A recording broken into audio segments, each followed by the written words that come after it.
Well, hello everybody. I'm Casey Swartz, and I was originally diagnosed in January 6th of 2012 with stage 3 breast cancer. And I'm going to be reading off these note cards because the joke of it all is I have bacon brain right now. So. Bacon brain? Deep fried brains. Well, I still, use that as an excuse. So. Well, my memory wasn't exactly sharp before, but now I have an excuse. Now it's really bad, yeah. I fought hard then, and I was 24, no family history.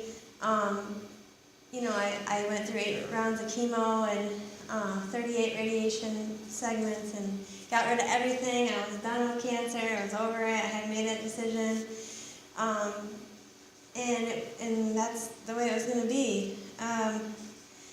June of 2013, I was re-diagnosed at that point with stage 4.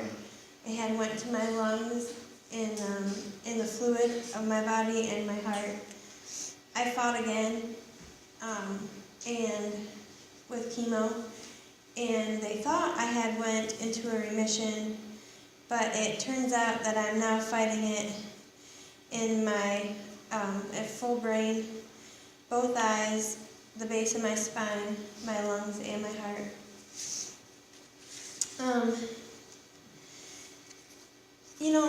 It's hard because I often question, why God didn't take my disease when I know He's capable. But Yes. I posted today that I serve a God of purpose, not a magician. And there's a reason for everything.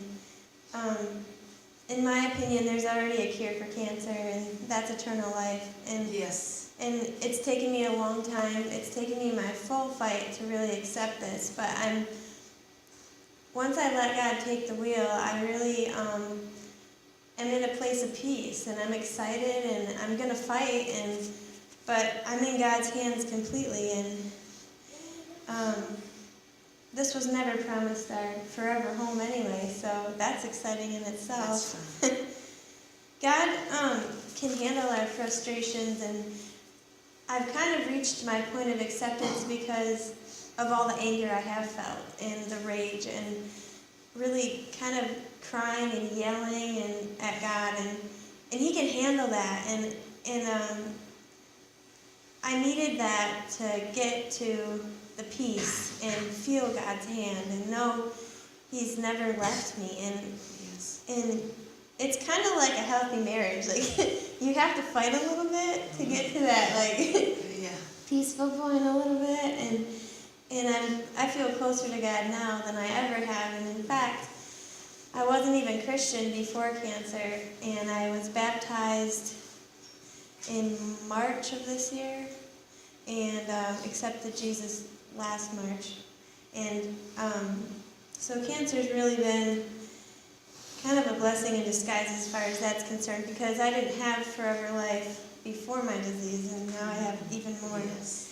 I'm now going through radiation, and I recently made this acceptance during a recent hospital visit that I had, where I suffered a seizure, and they couldn't really get a read on me after that for a little bit, and underwent a emergency heart procedure where they drained 650 milliliters off my heart, and I feel much better now.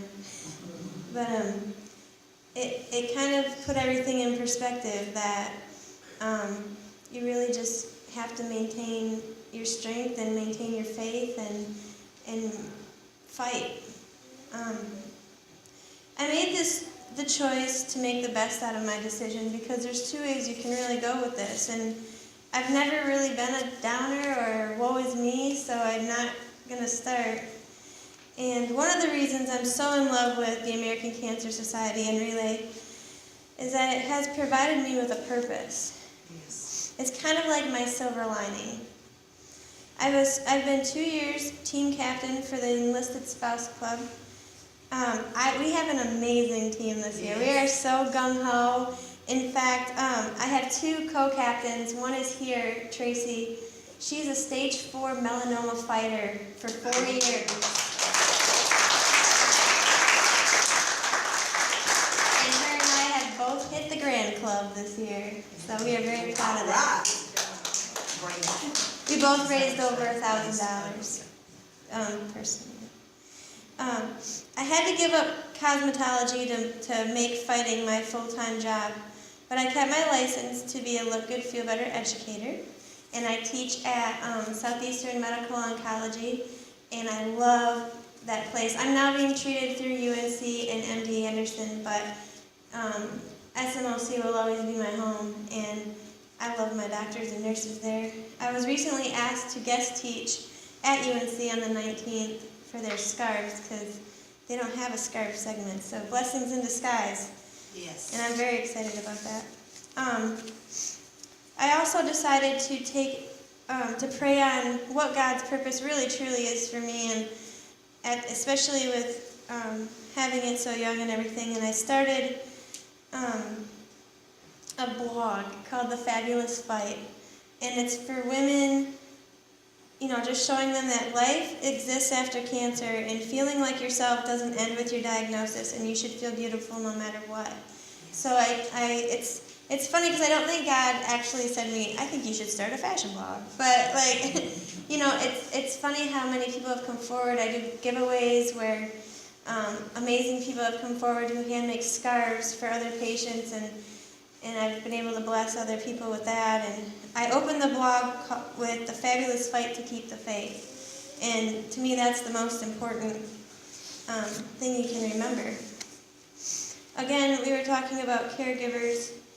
The sacrifice and strength that my husband and his mom have shown throughout my entire battle, I wouldn't be here without them. Yes. And I'm eternally grateful, and my husband's never showed weakness, and I know he has his moments, but I'm eternally grateful for them. And, Yes. and I truly believe that, as horrible as the situation is, I have been blessed in so many ways by support, and it is just so important to wrap your head around that and really appreciate it. Cancer has made me a better mom. I'm more appreciative. I cherish everything about my daughter, and she's just been so strong, and she thinks my head is funny, and it makes it all worth it, and her questions get more and more funnier as she gets older, and it's kind of like it just kind of makes me laugh, I guess. Yes. Yes.